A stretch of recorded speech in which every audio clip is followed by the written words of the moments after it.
Imaginez un instant. Vous traversez une épreuve difficile. Peut-être une perte, une trahison, ou une situation qui semble vous engloutir, vous couper de tout espoir. Le poids du monde semble vous écraser, et à cet instant précis, vous pourriez penser que tout est fini, que vous n'êtes pas capable de surmonter cela. Vous vous demandez, comment vais-je m'en sortir? La douleur est si intense, et la lumière au bout du tunnel semble si lointaine. Pourtant, à un moment donné, quelque chose se passe. Une force intérieure se réveille. Vous commencez à faire face à cette douleur, à la comprendre, et petit à petit, vous vous relevez. Parce qu'au fond, vous savez que vous êtes plus fort que vous ne le pensiez. Si cette situation vous parle, sachez que vous n'êtes pas seul.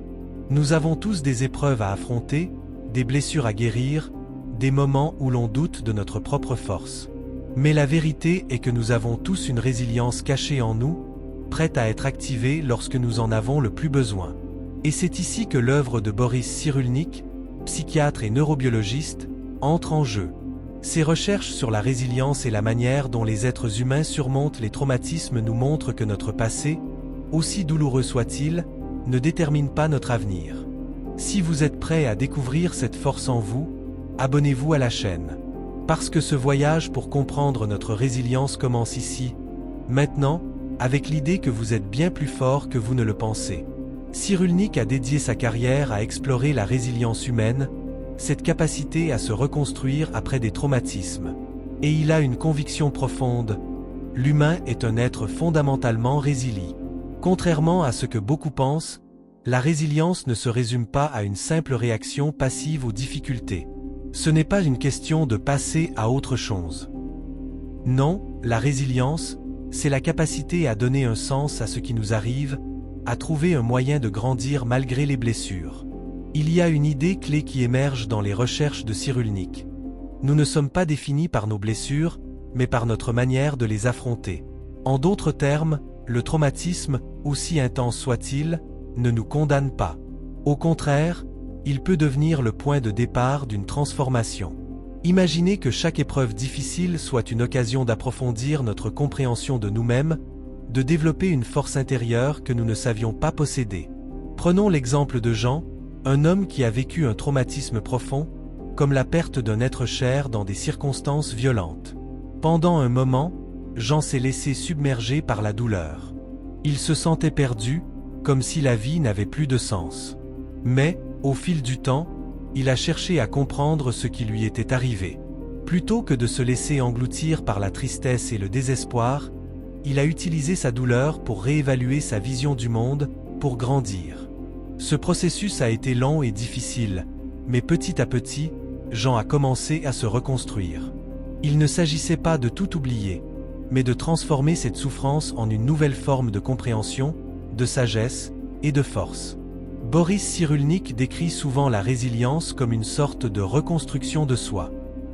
Le traumatisme nous brise, certes, mais cette cassure est aussi une opportunité de reconstruire quelque chose de nouveau. Cela nous amène à comprendre que l'humain n'est pas un être fragile, brisé à jamais par ses expériences, mais un être capable de se reconstruire sans cesse.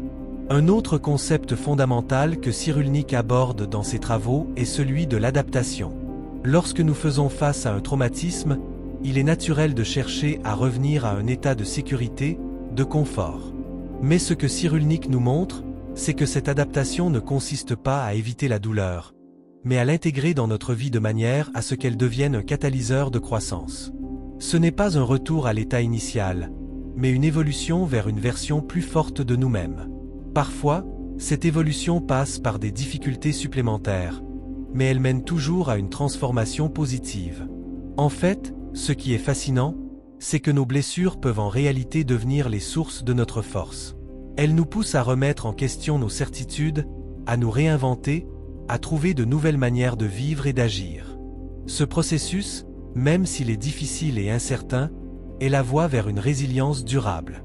Ce que nous vivons dans la souffrance peut, paradoxalement, nourrir notre capacité à nous adapter et à évoluer. Pensez à toutes les épreuves que vous avez traversées dans votre propre vie. Peut-être que, sur le moment, ces épreuves vous ont semblé insurmontables. Vous avez peut-être eu l'impression que tout était perdu, que vous ne sortiriez jamais de cette douleur. Mais aujourd'hui, regardez où vous en êtes. Ce que vous avez traversé vous a façonné, vous a permis de devenir plus fort, plus sage. Vous êtes un exemple vivant de cette force intérieure que nous portons tous en nous, et que nous n'utilisons souvent qu'en réponse à la difficulté. Dans la deuxième partie de cette exploration, nous allons plonger plus profondément dans les mécanismes de la résilience.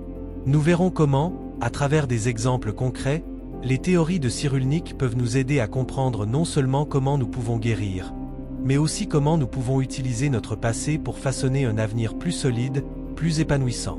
Nous parlerons de l'importance de l'accompagnement, de l'autocompassion et du rôle central des autres dans notre processus de guérison. Dans la première partie, nous avons vu que la résilience ne se réduit pas à une simple réaction à la douleur, mais qu'elle est un véritable processus de transformation. Un processus qui nous permet de réinventer notre histoire, de dépasser nos blessures et de découvrir en nous une force insoupçonnée. Mais comment, concrètement, ce processus de guérison se déroule-t-il dans la vie quotidienne? Comment pouvons-nous, à travers des choix et des actions spécifiques, activer notre propre résilience et transformer nos souffrances en force? Boris Cyrulnik, dans ses travaux, insiste sur un point fondamental. La résilience n'est pas une caractéristique innée que l'on possède ou non. C'est une capacité que chacun peut développer, mais cela passe par un processus actif de prise de conscience et de travail intérieur. Selon lui, pour que la résilience s'installe, il est essentiel de comprendre notre propre histoire et d'en donner un sens. Le traumatisme, quel qu'il soit, ne peut être évité ou effacé, mais il peut être intégré dans notre parcours de vie d'une manière qui nous permette de nous en libérer, sans que cette douleur ne continue à nous définir. Cela commence par l'acceptation de notre souffrance. Trop souvent, nous avons tendance à fuir la douleur, à la minimiser ou à la cacher. Mais la véritable guérison commence lorsqu'on accepte pleinement ce que l'on ressent. Cyrulnik parle souvent de la nécessité de nommer la souffrance. C'est-à-dire, au lieu de l'ignorer ou de l'enfouir, il faut la regarder en face, lui donner un nom, l'accepter comme une partie de notre vécu. Cette étape est essentielle car, en donnant un sens à notre douleur, nous commençons à la comprendre et à la transformer. En d'autres termes, ce n'est pas la douleur qui nous définit, mais la manière dont nous choisissons de l'affronter. Prenons l'exemple d'une personne qui a vécu une rupture amoureuse douloureuse. Sur le moment, la souffrance semble insupportable.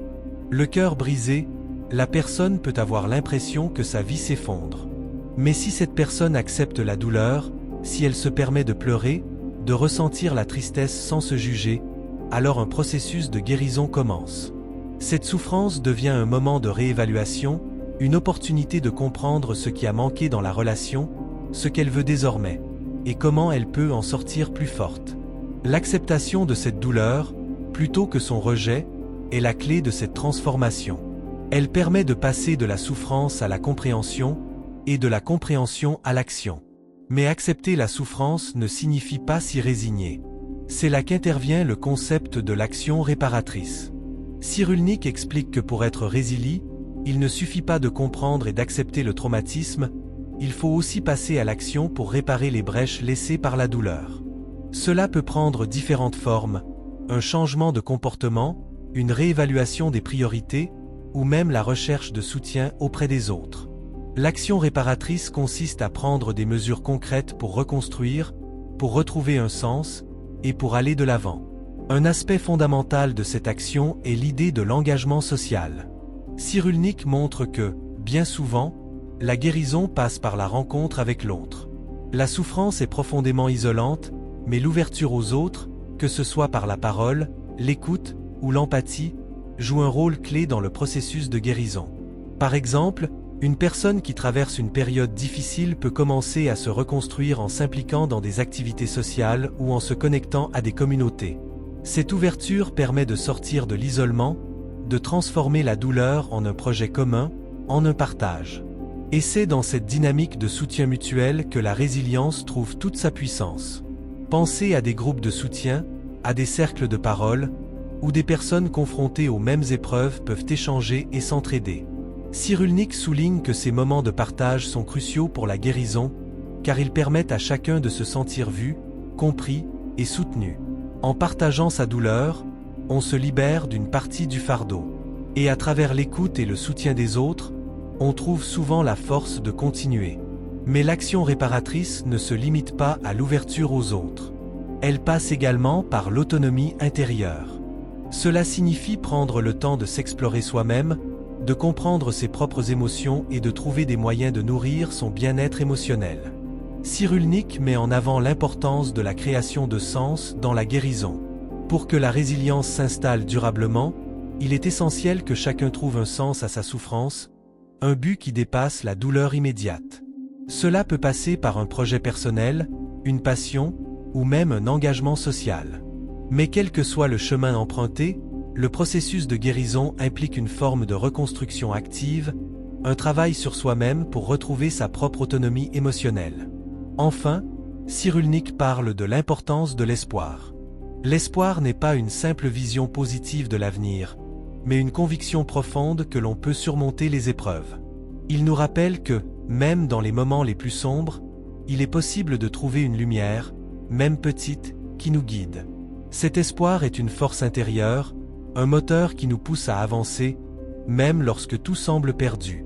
Il nous permet de garder en tête que la souffrance, aussi intense soit-elle, n'est pas éternelle. Elle fait partie du processus de vie, et avec le temps, elle peut se transformer. Dans la troisième et dernière partie de cette série, nous allons explorer comment nourrir cet espoir, comment utiliser nos ressources intérieures pour créer un avenir plus fort, plus résilient et plus épanouissant.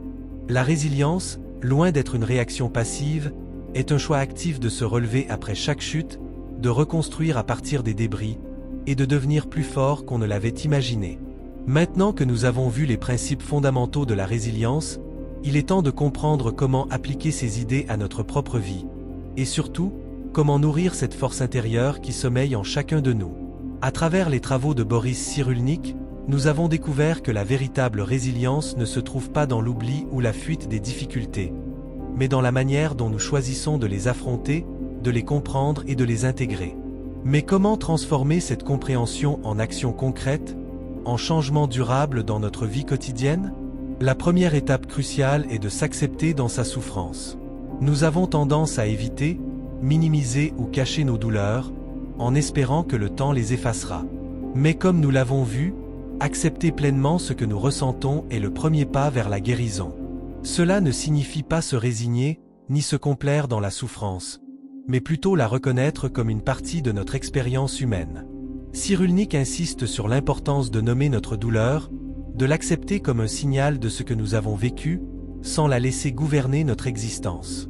La souffrance n'est pas ce que nous sommes, c'est simplement une partie de notre cheminement, une étape sur le long parcours de notre vie. Il est essentiel de comprendre que cette souffrance ne nous définit pas. Nous avons la possibilité, à chaque instant, de redéfinir ce que nous voulons être. Cela passe par un travail de reconstruction de soi, un processus que Cyrulnik qualifie de réinvention. Quand nous traversons des moments difficiles, lorsque nous sommes confrontés à des traumatismes, il est facile de se laisser envahir par un sentiment de découragement, de penser que tout est perdu. Mais, selon Cyrulnik, la résilience ne consiste pas à se laisser définir par le passé. C'est au contraire dans notre capacité à nous réinventer, à puiser dans nos ressources internes pour créer une nouvelle version de nous-mêmes, que réside notre véritable force. Cela implique un changement de perspective.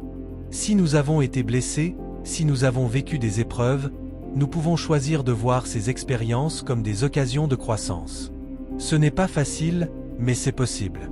Cyrulnik nous montre que l'esprit humain est capable de trouver de la lumière même dans les ténèbres les plus profondes. C'est à travers cette recherche active de sens, cette volonté de donner un but à ce que nous vivons, que la guérison peut commencer. Ce travail de réinvention n'est pas instantané, mais au fil du temps, il nous permet de nous sentir plus forts, plus sages et plus en paix avec nous-mêmes. Une autre dimension importante de cette transformation est l'importance du lien social. Nous ne guérissons pas dans l'isolement. Nos relations humaines jouent un rôle fondamental dans la résilience. Le soutien des autres, la possibilité de partager nos émotions, nos doutes, nos expériences, est une clé essentielle dans le processus de guérison. Cyrulnik insiste sur l'importance de l'empathie et de l'écoute. Quand nous traversons des moments difficiles, L'une des choses les plus réparatrices peut être le simple fait de savoir que nous ne sommes pas seuls. Il n'est pas nécessaire d'avoir toutes les réponses, mais le simple fait d'être entendu peut avoir un pouvoir guérisseur immense. Le soutien social est également un terrain fertile pour la résilience. Entendre les histoires d'autres personnes qui ont traversé des épreuves similaires peut être incroyablement réconfortant. Cela nous montre que nous ne sommes pas seuls dans notre souffrance et que la guérison est possible. Participer à des groupes de soutien, ou même simplement partager ses pensées avec des amis ou des proches, peut nous aider à libérer une partie de la charge émotionnelle que nous portons. Enfin, il y a une notion de projet de vie qui émerge comme un facteur central de la résilience. Lorsque nous traversons une épreuve, il est facile de perdre de vue nos objectifs et nos rêves. Mais Cyrulnik nous rappelle qu'il est essentiel de se projeter dans l'avenir, de trouver une nouvelle direction qui nous motive, qui nous donne un sens. Cette vision d'avenir ne doit pas nécessairement être grandiose, mais elle doit être ancrée dans une réalité qui nous pousse à avancer. Cela peut être un projet personnel, un engagement dans une cause, ou même un simple objectif quotidien qui nous rappelle qu'il y a toujours une possibilité de renouveau, de création. Dire que nous sommes plus forts que nous le pensons n'est pas simplement un encouragement à surmonter les difficultés. C'est une affirmation de la capacité humaine à se réinventer, à puiser dans des ressources intérieures insoupçonnées pour créer un futur plus riche et plus équilibré. Nous ne pouvons pas toujours contrôler ce qui nous arrive, mais nous pouvons choisir comment nous y réagissons. En développant notre résilience, en cultivant l'autocompassion et en trouvant du sens dans notre souffrance, nous devenons capables de dépasser nos limites apparentes. À la fin de ce voyage intérieur, vous découvrirez que votre véritable force ne réside pas dans votre capacité à éviter les épreuves, mais dans votre capacité à les affronter et à en sortir plus fort. Chaque défi surmonté vous renforce, chaque souffrance transformée vous rapproche un peu plus de cette version plus forte et plus authentique de vous-même. Vous êtes plus fort que vous ne le pensez, et chaque jour est une nouvelle opportunité de le découvrir. Si cette réflexion sur la résilience vous a inspiré, n'hésitez pas à liker cette vidéo et à vous abonner pour découvrir d'autres explorations profondes sur la psychologie humaine et la manière dont nous pouvons, tous, grandir à travers nos épreuves. Partagez vos pensées dans les commentaires. Comment avez-vous trouvé la force de traverser vos propres épreuves? Comment la résilience a-t-elle joué un rôle dans votre processus de guérison? Ensemble, nous pouvons continuer à apprendre et à grandir, en découvrant à chaque étape de notre vie à quel point nous sommes capables de nous réinventer.